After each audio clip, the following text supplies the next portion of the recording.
Pourquoi l'inaction est-elle parfois préférable à l'action? Vous êtes gardien de but et vous faites face à un joueur qui s'apprête à tirer un pénalty. L'issue du match en dépend. Une fois que le ballon a quitté le sol, il lui faut entre 2 et 3 dixièmes de seconde pour atteindre le but.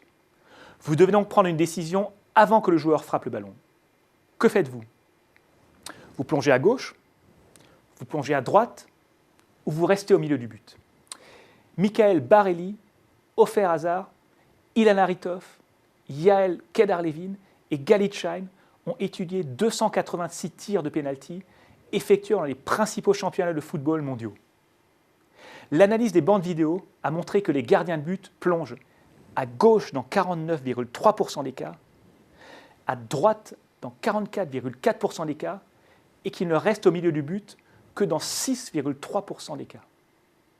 Le problème est que ça ne reflète pas du tout la façon dont les joueurs tirent les pénaltys. En effet, ils tirent à gauche dans 32,2% des cas, à droite dans 39,2% des cas et au milieu du but dans 28,6% des cas. En d'autres termes, les gardiens de but plongent presque toujours alors qu'ils auraient souvent intérêt à rester au milieu du but.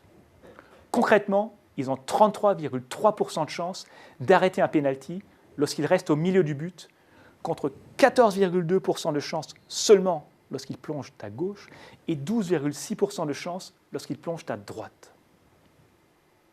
Comment expliquer le comportement des gardiens de but? Près de 80% des pénaltys se terminent par un but. Si un gardien de but encaisse un pénalty après avoir plongé du mauvais côté, on ne lui en tiendra pas vraiment rigueur. On dira simplement qu'il n'a pas eu de chance. Si un gardien de but encaisse un pénalty en restant immobile au milieu du but, il aura l'air ridicule. On lui reprochera de n'avoir rien fait pour l'arrêter.